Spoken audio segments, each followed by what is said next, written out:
કેમ છો મારા વાલા મિત્રો? મજામાં છો ને? હું છું આપનો મિત્ર ભૌમિક શાહ, આપની સામે ફરીથી હાજર છું.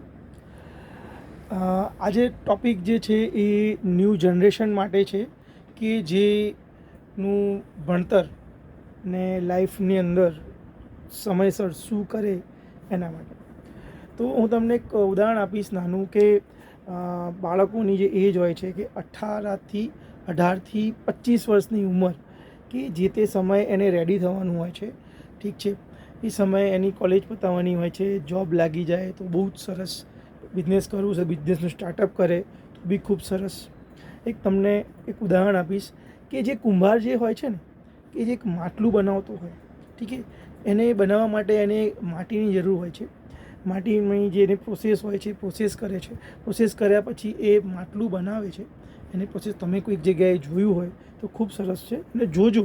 એ જે બનાવતો હોય ને એ માટલું બનાવવાની ટેકનિક, એ એના હાથના જાદુ, એ તમે એક વખત જોજો.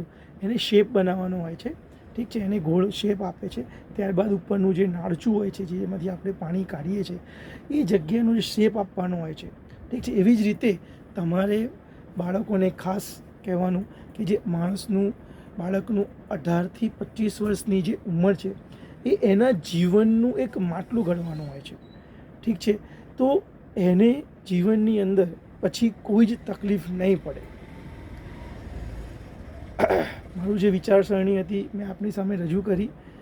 સિમ્પલ થિંગ છે કે બાળક 25 વર્ષ સુધી જો ભણીને રેડી થઈ ગયેલું હોય, એને ડિગ્રી 100% મળી જાય, ત્યાર પછી જો એ આગળ સારી જોબ મળી જતી હોય તો એને જોબ કરવી જોઈએ. જો બિઝનેસનો શોખ હોય તો બિઝનેસ બી કરો, ઠીક છે.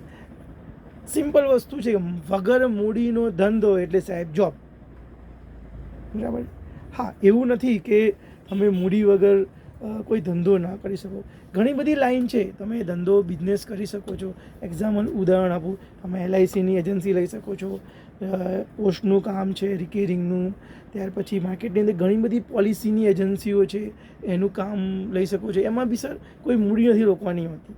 કસ્ટમરને જે પોલિસી આપવાની હોય છે, એની જે સ્કીમ હોય છે એ સમજાવવાનું હોય છે, ઠીક છે. આપણે તો મુદ્દો હતો ખાલી કે છોકરાઓને રેડી કરવાની, બરાબર. ટૉપિક ચેન્જ નથી કરવું આજના દિવસ માટે.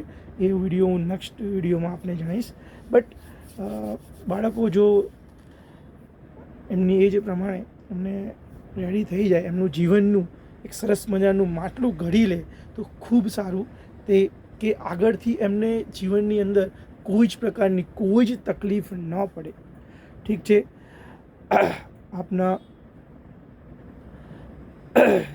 વિચારસરણી જરૂરથી મને કહેજો.